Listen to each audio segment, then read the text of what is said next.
Waalaikumsalam.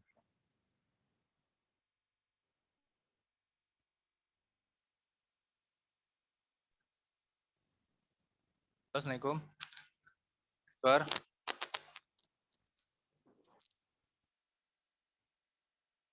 Har. Waalaikumsalam, Bang. Oh ya. Oke. Dengar, Bang. Suara saya. Dengar? Oh, siap. Aku izin share screen ya.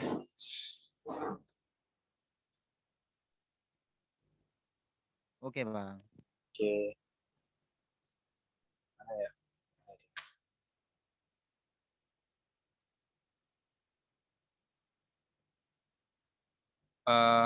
Udah nampak, Har? Oke, Bang. Lanjut. Udah, Bang. Oke.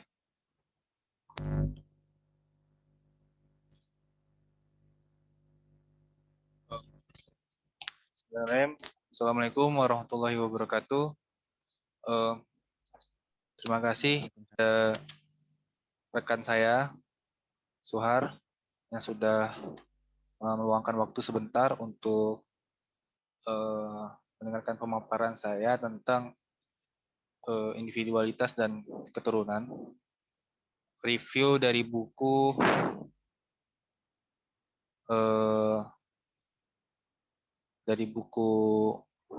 yang diberikan oleh dosen kita, dosen Jelita. Nah, jadi langsung tanpa memperpanjang waktu, langsung saja. Jadi saya ingin menjelaskan tuh per ini ya, per topik. Di sini kan ada 2 topik, tetapi sama-sama ada hubungannya. Nah, jadi pertama itu yang mau saya bahas adalah individualitas. Jadi individualitas yang saya maksud di sini adalah sebagian besar spesies organisme yang bereproduksi secara seksual yang memiliki variasi. Variasi itu dalam hal dia punya golongan darah yang berbeda, terus juga DNA yang berbeda, dan segala hal yang ada dimiliki di jaringan inti sel tubuh dan lain-lain itu berbeda dengan antar organisme, antar makhluk ya, yang cukup pada genetik molekuler yang tepat dapat membedakan satu individu dengan individu lainnya.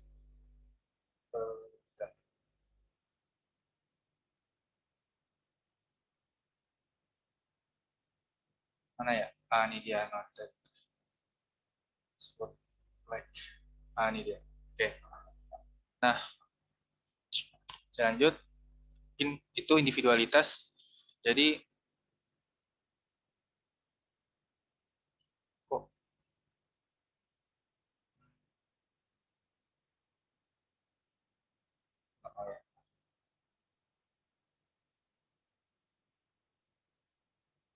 oke, saya lanjutkan.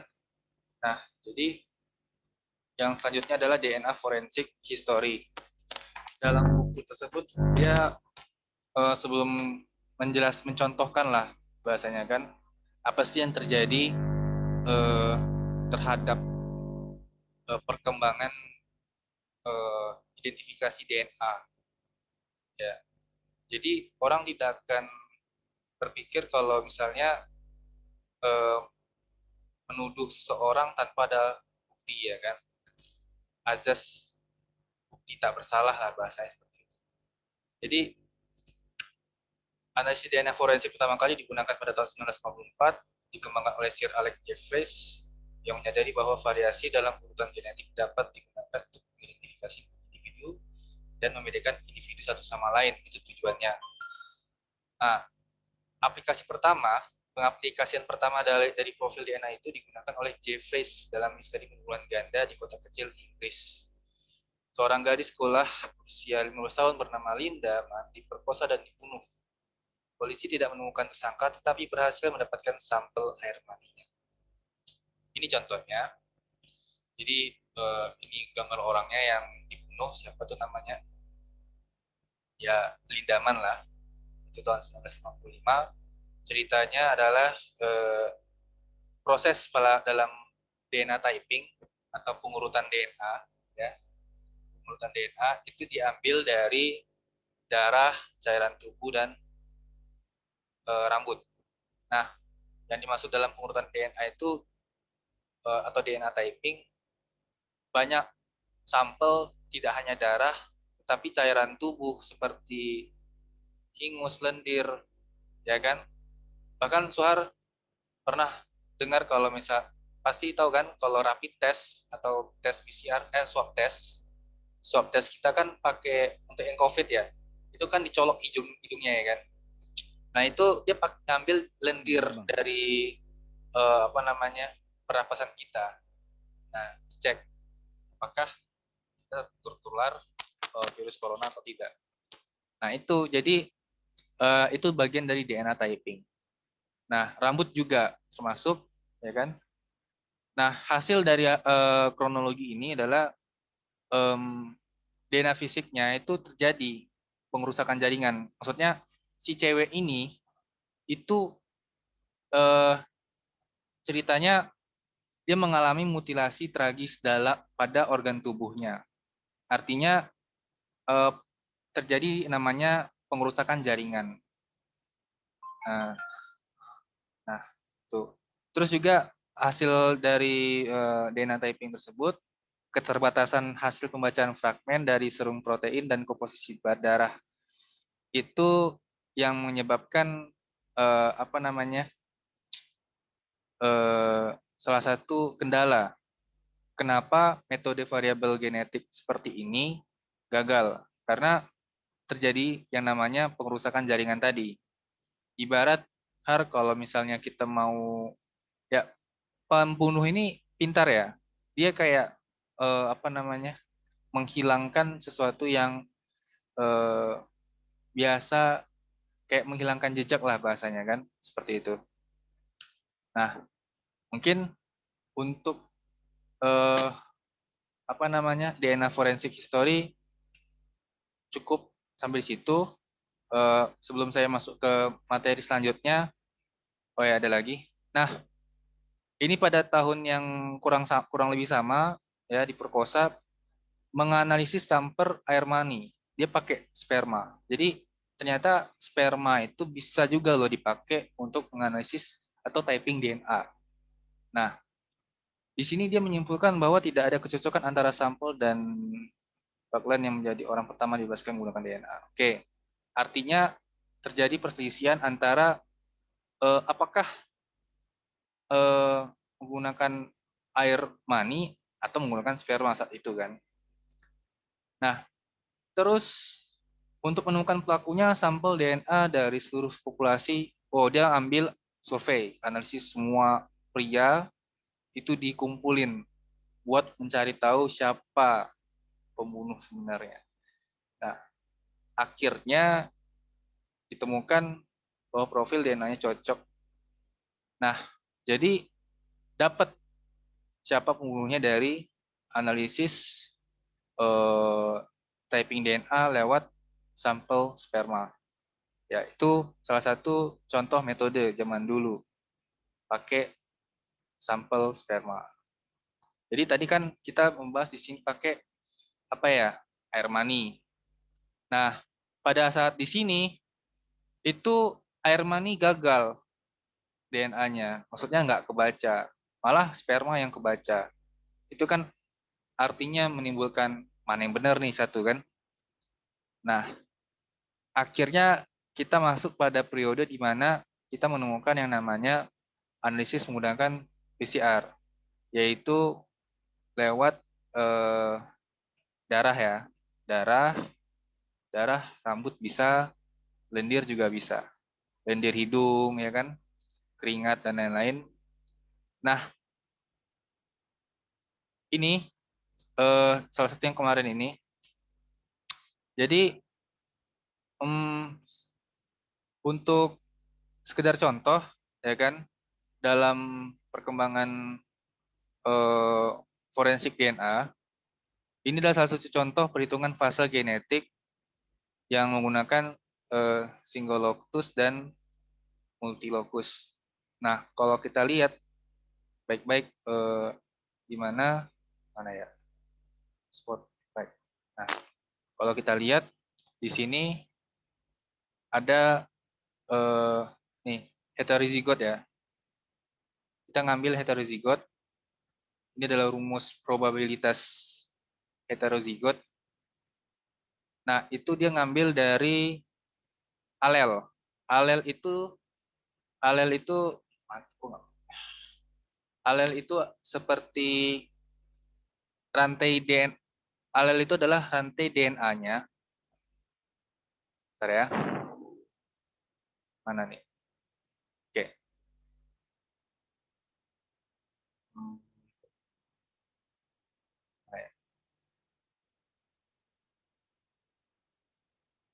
Nah, jadi alel itu yang ulir-ulir ini. Tapi ini kan ada dua. Dia yang alel itu cukup satu. Nah, satu bagian ini disebut alel. Nah, jadi perhitungan jumlah alel. Nah, di sini baru muncul berapa sih jumlah alelnya itu. Nah, baru nanti dimasukkan ke dalam rumus ini. Ya kan? Dikombinasikan. Nah, hasil dari hasil dari DNA typing ini itu menghasilkan beberapa korelasi genetik yang signifikan di dalam atau di antara lokus. Nah, saya akan jelaskan tentang single locus dan multilokus. Kalau multilokus itu dia itu kalau single locus itu dia satu frekuensi, ibarat satu lembah, satu bukit. Nah, dari sini sampai sini itu single locus bagiannya. Nah, ya, dia sepasang dia. Kalau dia multilokus, dia lebih dari satu frekuensi satu lembah. Dia lebih dari satu frekuensi satu lembah. Bisa lebih dari satu, bisa berapapun. Nah, tapi itulah yang disebut fragmen. Ini namanya fragmen DNA. Fragmen DNA inilah yang biasa diambil datanya untuk analisis DNA typing. Seperti itu. Nah, ternyata tidak semua orang di dunia ini punya susunan DNA yang sama gitu. Nah, karena banyak peluangnya. Maka dari itu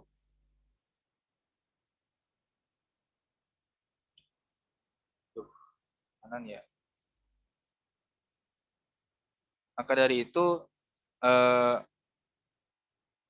DNA itu dia menghasilkan yang namanya sitokrom plasma, ya, atau biasa disebut kromosom XY. Nah, sitokrom plasma ini itulah yang membedakan individu-individu lainnya. Karena setiap individu memiliki sitokrom plasma atau yang disebut kromosom dalam jumlah yang berbeda-beda. Nah, ini kan ada A, T, C, T ya kan? Sebenarnya itu G ya, guanin, lupa.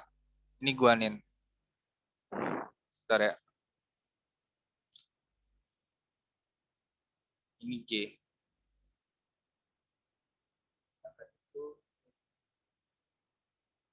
Oh, ini C. Ini G.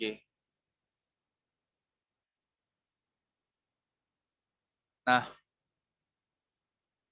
Suhar, lihat mau saya nggak? Lihat Bang, lihat. Oke. Nah, jadi tadi udah saya jelaskan tentang single locus dan multilokus. Nah, saya mau pingin jelasin tentang alel tadi. Ini, si alel ini. Nah, alel ini punya apa namanya? Bentuk kromosom yang biasa disebut adenin, guanin, sitosin, dan timin. Ini yang keempat ini yang ada di struktur DNA kita. Nah, ini bentuknya seperti ini. Strukturnya sama. Nah, dari alel ini itu kembali lagi nanti dia akan menghasilkan yang namanya fragmen dan protein serum. Protein serum itu sama yang saya jelaskan tadi. Nah, kromosom tadi. Nih, protein serumnya. Nah, kenapa yang menariknya adalah di dalam struktur DNA ini, ya kan, kita akan jelaskan sedikit tentang adenin. Adenin adalah basan nitrogen purin yang berfungsi untuk membentuk nukleotida pada DNA dan RNA. Guanin adalah nitrogen purin yang berfungsi untuk membentuk nukleotida berikatan dengan sitosin. Nah, dia berikatan dengan sitosin. Terus sitosin ini berkaitan dengan guanin. Timin berkaitan dengan adenin.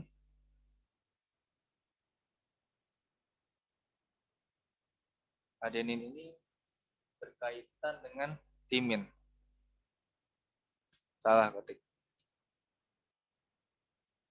Nah, jadi setiap apa namanya nukleotida inti sel ini saling berkaitan dengan satu sama lain dan punya fungsi tugasnya masing-masing. Nah, ini saya membedakan DNA dan RNA. Kalau DNA, dia strukturnya ada adenin, guanin, sitosin, timin. Tapi kalau RNA, dia nggak punya timin, tapi punyanya urasil. Ini urasil. Nah, tuh. Urasil itu adalah basa nitrogen primidin yang terdapat pada RNA. Dia hanya ada di RNA saja. Seperti itu. Oke. Terus pasti penasaran kan sama apa namanya tes atau DNA typing, tes genetik. Nah, seperti ini kira-kira mesinnya atau alatnya. Nah, ternyata dalam prinsip DNA typing kurang lebih cara kerjanya tidaklah tidak jauh mirip ya, tidak jauh beda mirip dengan tes apa namanya tes swab tes. Cuman kan beda sampel aja. Kalau swab test kan dia hidung ya, lendir hidung. Nah, kalau tes DNA bisa pakai darah, sampel darah, atau yang lainnya. Nah, ini adalah salah satu contoh, ya kan? Ini ada alatnya. Apa ini? Alatnya itu ada pengekstrak asam nukleat DNA dan RNA, light cycler sebagai detektor PCR, macam. Oke, lanjut ke parentage, keturunan. Pada keturunan ya itu berbicara tentang fungsi genetika. Ya, si keberlanjutan dari DNA. Nah, fungsi gen itu sebagai zarah partikel tersendiri dalam kromosom, yaitu membawa informasi genetik dari generasi ke generasi, mengatur proses metabolisme dan perkembangan pada organisme. Jadi, membawa informasi genetik dari generasi ke generasi ini adalah salah satu ya ibarat plat nomor. Jadi mengetahui seorang itu keturunan siapa, itulah fungsi genetika atau DNA tadi. Nah, karena ada tuh rantainya yang sama, rantai DNA tadi yang strukturnya sama, jika memang dia punya keterhubungan antar gen. Nah, sifatnya itu mengandung materi genetik dan dapat menduplikasikan diri. Jadi dia bisa dapat membelah diri ya. Setiap gen memiliki fungsi yang berbeda-beda, ditentukan oleh kombinasi basa nitrogennya. Setiap gen memiliki fungsi yang berbeda-beda itu ada pada adenin, tinin, guanin, dan sitosin tadi yang saya sebutkan. Alel ya, rantai alel tadi. Ya, rantai alel tadi. Itu yang membuat setiap gen itu memiliki fungsi yang berbeda-beda. Terus saya lanjut ke ini. Menurut Watson, DNA terdiri atas dua rantai atau helix. Ya, sebenarnya helix yang dimaksud di sini tuh kata lain alel ya. Tapi saya mohon koreksi dari Suhar mungkin apakah ada bantahan karena yang saya pelajari helix itu apa namanya? Oh ya, helix itu kan dia dua rantai, tapi kalau dia satu rantai itu disebut alel. Jadi helix itu adalah gabungan dari dua alel. Seperti itu. Nah kan, saya kembalikan ke gambar yang sebelumnya. Nih, ya kan? Jadi ada dua alel dia. Oh.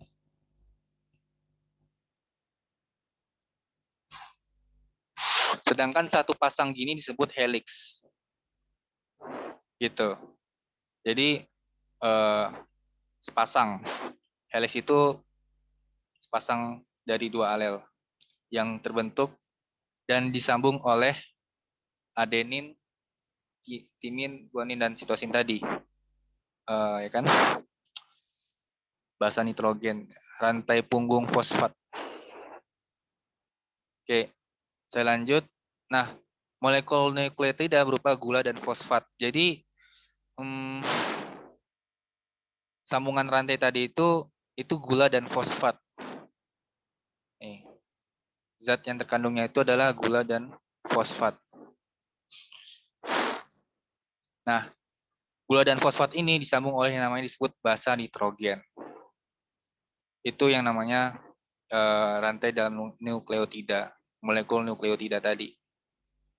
Dia berbentuk panjang dan spiral. Oke. Lanjut. Nah, di sini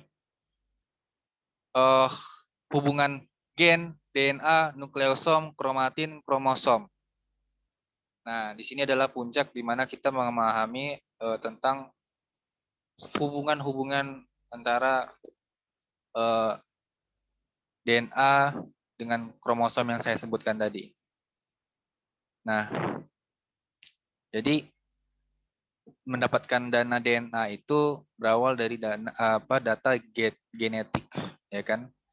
Nah, jadi DNA di dalam setiap sel yang kita miliki dikemas berupa dengan protein yang disebut protein histon atau disebut protein serum. DNA yang dikemas dengan protein serum disebut nukleosom, rangkaian nukleosom disebut kromatin, kemudian rangkaian kromatin dikenal dengan kromosom. Secara singkat, gen itu akan menghasilkan kromosom, ya kan, XY tadi, sehingga dapat menghasilkan data untuk DNA typing. Nah, jadi emang ribet ya kalau kita mengetahui seluk-beluk dari DNA ini. Emang barang itu kecil kali. Kromosom pada sel manusia sebagai wakil dari eukariot terletak di dalam inti sel. Inti sel dibungkus oleh suatu membran, selanjutnya kromosom pada bakteri ada di dalam sitoplasma.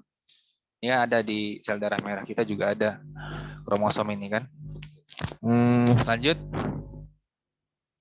Nah, DNA itu secara garis besar ya terdiri atas molekul nukleotida yang mengandung gugus fosfat dan basa nitrogen yang tadi ya adenin, timin, guanin, dan sitosin tadi itu gugus-gugusnya mengandung fosfat dan basa nitrogen. Nah, lanjut hanya akan terikat dengan basa nitrogen, timin, sedangkan sitosin hanya akan terikat dengan guanin. Itu udah jelas, udah tadi ya. Terus lokus, ya kan? Lokus dalam bahasa Inggris. Jadi udah dijelaskan juga ada single locus. Nah, jadi intinya manusia itu punya 23 pasang kromosom dalam inti selnya yang menentukan pewarisan sifat. Nah, jadi manusia memiliki 23 pasang kromosom dengan protein serum yang berbeda-beda. Seperti itu. Susunan yang berbeda-beda. Ya kan? Lanjut. Tadi kan kita bahas masalah untuk manusia lebih ke manusianya. Sekarang kita coba untuk contoh kasus pautan pada tanaman ercis. Suar, kira-kira dirimu terakhir belajar gen ini waktu SMA kelas berapa? Suar, dirimu waktu terakhir belajar tentang pewarisan sifat yang kawin silang gitu, ya kan? Itu terakhir kelas berapa? Kalau nggak salah masuk kelas 2 lah, Bang. Kelas 2. Ya, yang kamu ingat waktu belajar itu apa? Waktu belajar pewarisan perkawinan silang. Kayak persilangan antara tanaman atau hewan. Bentar, Bang. Nah, pasti kita kenal yang namanya genotip dan fenotip ya kan. Nah, ini contohnya kan kayak kasus pautan pada tanaman ercis. Nah, kayak ada apa namanya tanaman ercis yang warnanya ungu lonjong dikawinkan silang dengan yang merah tapi bulat. Hasilnya apa? Ya kan? Hasilnya fenotip ungu dan lonjong. Berarti kesimpulannya adalah kalau misalnya ungu dan lonjong, berarti apa namanya XY-nya itu atau kromosomnya itu didominasi oleh ungu Bang, daripada merah, ya kan? Bang. Sedangkan antara lonjong, ya, Halo. halo ya. Bisa dibesarin nggak, Bang, slide-nya? Oh iya, oke oke oke oke oke oke oke. Nah, seperti itu. Oke, mantap. Jadi kenapa bisa hasilnya ungu lonjong? Karena kromosomnya itu didominasi oleh ungu ketimbang merah. Nah, kenapa bisa dapat lonjong daripada bulat? Karena didominasi oleh lonjong. Nah, ini kan kita belajar dulu kan namanya ada peluangnya kan, perbandingan fenotipnya itu ada 9, 3, 3, 1. Nah, kadang ada tuh orang tua punya anak, itu ada satu anaknya beda banget dengan orang tuanya dan saudara-saudaranya. Nah, itu yang aku bilang tadi, oh dia beda sendiri, artinya dia punya perbandingan fenotip satu. Ah, nih. Nampak nggak, Sohar? Mosaku. Nampak, Bang, nampak, nampak. Nampak ya, mosaku ya. Nah, itu. Nah, jadi eh, itu berlaku juga sama hewan. Ungu bulat, merah lonjong. Ada nggak kasus pernah atau di keluargamu yang kira-kira dia tuh beda dari bentuk fisik, beda jauh sama orang tua dengan kakak-kakaknya, tapi di sisi karakter dia ada kesamaan. Ada nggak yang kayak gitu? Kira-kira menurutmu? Nampak bang? Kalau kalau aku aku Iya mungkin bang. muka aku lebih ke ayahku, tapi sifatku lebih ke ibu. Artinya itu kan aku masuk ke dalam perbandingan fenotip yang 3, ya kan? 3:9. Artinya aku mayor, bukan mayoritas, tapi minoritasnya yang 3 ya. Tapi kalau misalnya eh, semuanya ada, di sisi lain aku mirip bapak mama aku, sifat aku juga ada yang mirip dengan ayah ibu aku. Nah, itu aku masuk ke dalam ungu lonjong. Yang ini kan perbandingan fenotipnya. Nah, mungkin tuh contoh. Nah, ini pindah silang, ya kan? Pindah silang. Peristiwa pindah silang akan menghasilkan keturunan dengan sifat yang baru. Sebenarnya ini yang disebut eh, apa namanya? Percobaan percobaan ya, kalau bisa dibilang. Dengan perkawinan silang ini dengan harapan bisa, misal kalau padi, ada padi yang kualitasnya, spesies jenis padi yang kualitasnya buruk sekali, tapi dia bisa tahan dan menghasilkan butir butir padi dengan kondisi cuaca yang kering. Nah, maka bisa aja tuh kita kawinkan silang dengan spesies padi yang dia tuh membutuhkan banyak air, tetapi menghasilkan butir padi yang bagus. Dengan harapan spesies yang keturunan yang dengan yang sifat baru ini memiliki sifat eh, yang lebih baik, ya kan? Kayak misalnya butirnya bagus, terus bisa tahan segala cuaca. Nah, itu tujuannya. Itu yang disebut namanya rekombinasi gen. Nah, rekombinasi gen ini penggabungan antar gen, ya kan? Nah, baru nanti setelah berhasil uh, terjadinya proses fertilisasi atau pembuahan, seperti itu. Nah, terus terakhir uh, mengingat pelajaran SMA dulu ya kita ya. Aku udah nggak tahu juga, sama-sama belajar kita. Ini tentang jumlah apa hasil persilangan yang mangga besar manis dengan mangga kecil asam. Dengan harapan perkawinan silang ini memperoleh hasil ya dengan mangga manis, mangga besar, mangga manis. Tentukan nilai pindah silangnya. Diketahui bahwa mangga besar manis dan mangga asam adalah parental. Apa itu parental?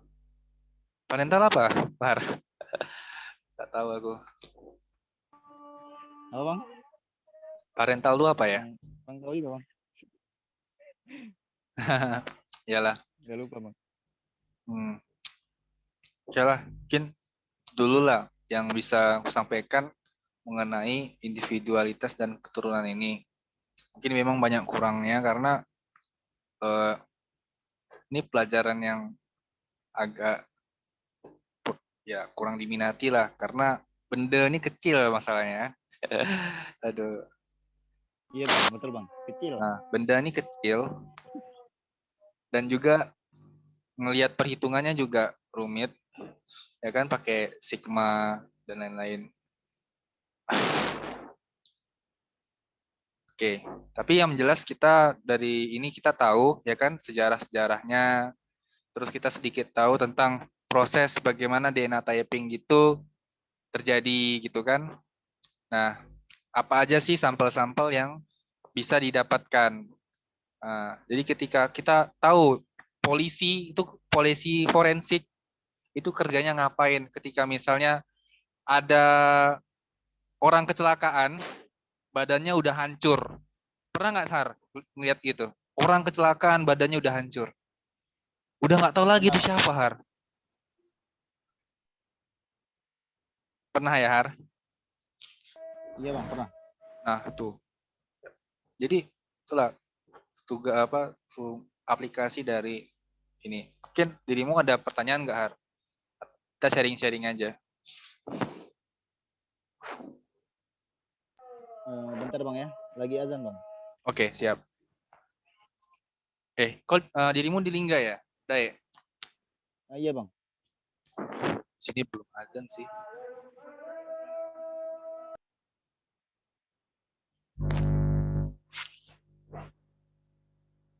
Oh, udah azan.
Udah ya, Har? Udah azan. Selesai azan. Yuk. Udah bang. Ya, bolehlah kita share-sharing dulu. Mumpung masih ada waktu 10 menit lagi. Berapa bang? Ada waktu 10 menit lagi sih. Soalnya terbatas ini.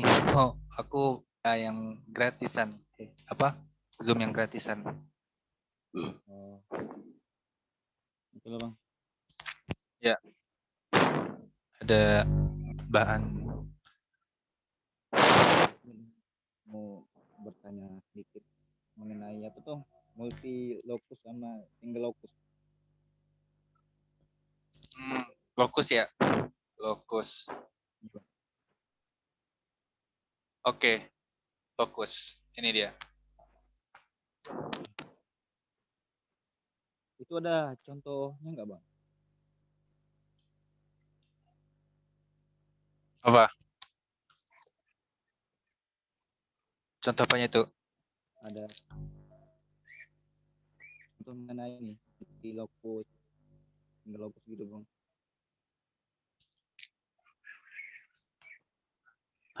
Putus-putus Har. Nggak bang? Terputus ya? Iya, terputus-putus suaramu. Halo bang? Oh iya, Jelas bang? jelas. Oh jelas, jelas, jelas. Ini bang, dari dua itu bang, ada nggak contohnya bang? Contoh. Dari dua lokus tuh, ada nggak contohnya bang? Contoh dari ininya ya. Iya bang. Nah, aku gambar di sini aja lah ya, biar gampang. Iya bang, boleh boleh. Boleh bang. Lanjut bang. Tadi kan aku udah jelasin tentang bahwa manusia itu setiap gennya itu memiliki, setiap DNA-nya itu memiliki 28 fragmen atau kromosom tadi ya. Sebentar. Setiap aku lupa juga nih. Bentar. 28. Oh iya 23. Astagfirullahalazim. Aduh. Oke. Itu kan pada manusia bang. Ini pada manusia. Kalau pada hewan bang, ada nggak bang? Nah, pada hewan, coba kita cari Google ya. Aku belum tahu juga nih. Kita coba. Kromosom, jumlah kromosom pada tumbuhan. Aku nggak tahu, sumpah. nanya aja tuh abang tahu kan. Iya. Aku juga penasaran juga nih. Nah tuh 24 beda satu. Beda Beda satu satu. bang ya. Iya. Jadi pada yang sifatnya diploid kan kalau tumbuhan kan ada yang diploid sama yang haploid. 2N yang sama N aja. Sebentar, lambat banget internet di sini. Nah, ini dia. Jika daun tumbuhan angiospermae memiliki 24 kromosom. Tuh. Yang diploid itu 24 kromosom. Yang haploid itu 12 kromosom. Perbedaannya itu di jenis tanamannya ya. Kalau tanamannya itu yang apa? Biji, biji satu atau biji dua gitu. Ingat ya, tumbuhan itu kan ada yang kalau kita tanam itu ada yang berbiji satu, ada yang biji dua, gitu kan. Iya bang. Nah itu dia punya kromosom yang berbeda-beda, tergantung dari jenis tanamannya. Kalau hewan kayaknya sama ya, karena kita pun sebenarnya hewan yang berpikir, ya kan? Iya bang. Iya, kita kalau hewan kurang lebih samalah kayak kita, ya kan? Iya bang. Eh, mungkin itu dulu. Terus aku lanjut lagi eh, tentang lokus tadi. Hmm, mana ya? Draw. Nah, ini dia. Jadi hmm, ini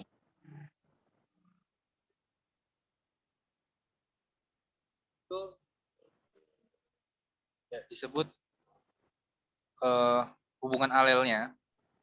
Jadi walaupun si A itu berhubungan dengan si T, ya kan? Iya Tetap bang. aja antara A sama sama C ini punya hubungan. Tapi hubungannya itu tidak dalam hal nukleotida. Maksudku tadi kan dijelaskan bahwa hubungan antara A sama T ini antar ini, yang rantai ini, yang penghubung rantai ini itu adalah nukleotida yang yang mengandung senyawa gula dan fosfat ya, gula dan fosfat. Nah, tetapi antara anedin dengan yang di bawah ini dengan antar alel ini ya itu punya hubungan juga. Nah, artinya setiap alel ini adalah penghubung antar nukleotida gitu.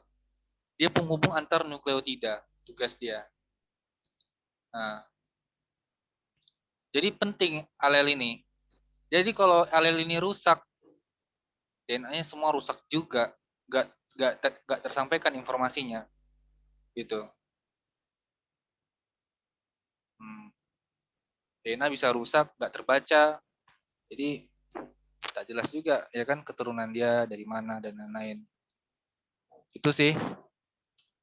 Eh, Aku kemarin semalam belajar dikit sama ada dokter.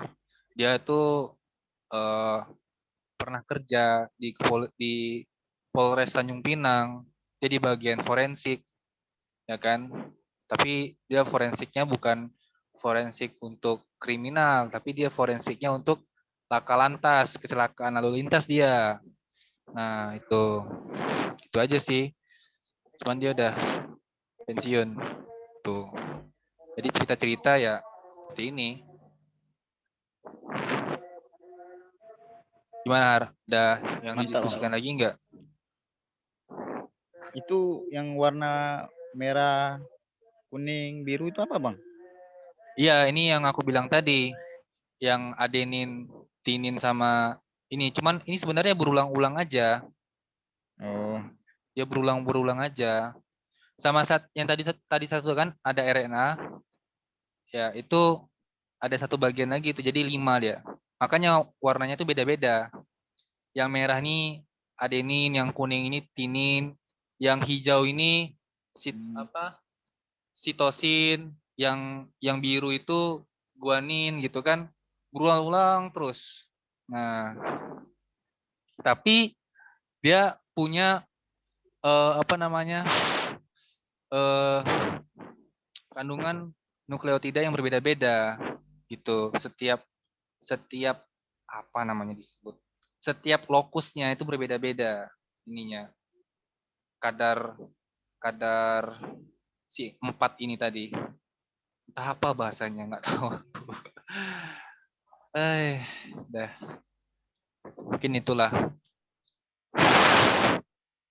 aku, apa yang dirimu tanyakan aku Mantap, Bang. tanyakan juga sebenarnya ke ini. Cuman nanti dikoreksi Iya, Bang. sama Bu Jeli. Itu sih. Oke, Bang. Ada lagi nggak? Dirimu nggak mau nanya tentang si ini? Siapa tuh, Bang? Siapa? Ini alat PCR nih. Aku aja baru tahu loh, ternyata orang tes COVID itu dia kayak tes gen DNA dia mah. Iya. Nah, iya karena virusnya itu kan dia nyerang di DNA-nya. Jadi kurang lebih sama. Kalau kalau pakai gelembung udara tuh, Bang? Apa? Kalau pakai gelembung udara tuh, Bang? Gelembung udara? Iya, Yang mana tuh? kan ada tuh. Ada ya? Ini Yang mana? apa namanya? Apa pula namanya? Bentar, Bang. Genus kalau nggak salah. Oh, Genos. Iya, Bang. Yang itu ya? Mahal cuk, Genos. Cuman Iya, 1 hari berlaku 40.000. Itu pun itulah, kalau Bang. negatif apa kalau positif disuruh cek lagi kan? Iya. Iya, tak jelas itu mah. Masa pakai parfum, makan jengkol bisa positif? Hmm. Nah itu Itu biasanya banyak jual di pelabuhan, Bang ya? iya dijual di pelabuhan mah itu proyek. Ah. Tapi kemarin udah diturunin sama si Ansar 20.000 jadinya dari 40.000 20.000 20.000. Tahu ah, udah amat. Mahal pokoknya. Ah,